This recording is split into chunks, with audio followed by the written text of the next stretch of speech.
taxes, loopholes, and deductions. We were waiting for this. We knew that there was going to be an opportunity for Mitt Romney to finally explain which deductions and which loopholes are you going to cut. And he didn't. Mitt again said, well, rich people won't pay any taxes on investment gains. We're going to have a zero capital gains tax. But he didn't tell us which deductions. He didn't tell us which loopholes. So again, we have no idea.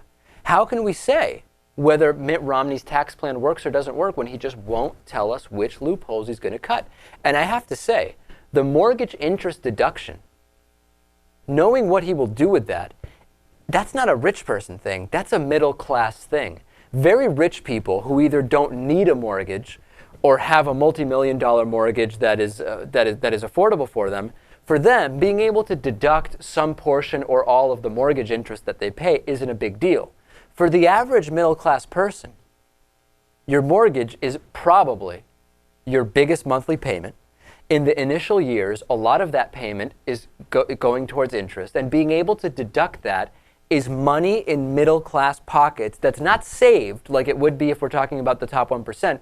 It's money that is most likely spent on kids' educations, on a vacation here and there, on regular old stuff, a home improvement, whatever it may be. Romney can't tell us whether that's on the table or not.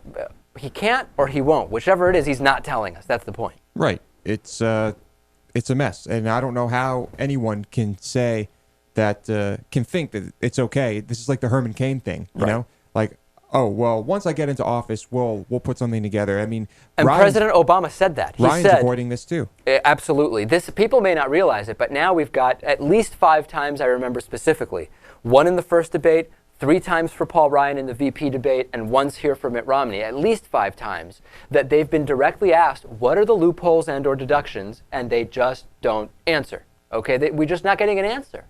And Obama pointed it out. He pointed out that Romney won't tell us which loopholes.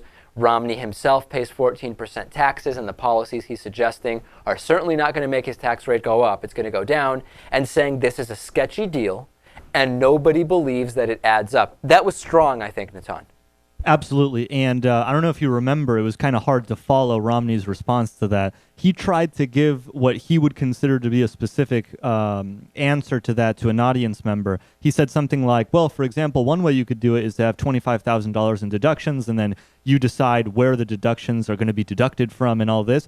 It was hard to follow, and it really wasn't specific. It was just a general comment about it. And the truth is that, having massive amounts of deductions isn't going to reduce the deficit. No, if you're going to give a nuanced response to something, at least have it be somewhat intelligible. Have it be intelligible, have it make sense, and have it add up, have it be true. Exactly. At least it's got to at least do one or two of those things if you're going to go into the nuance mode.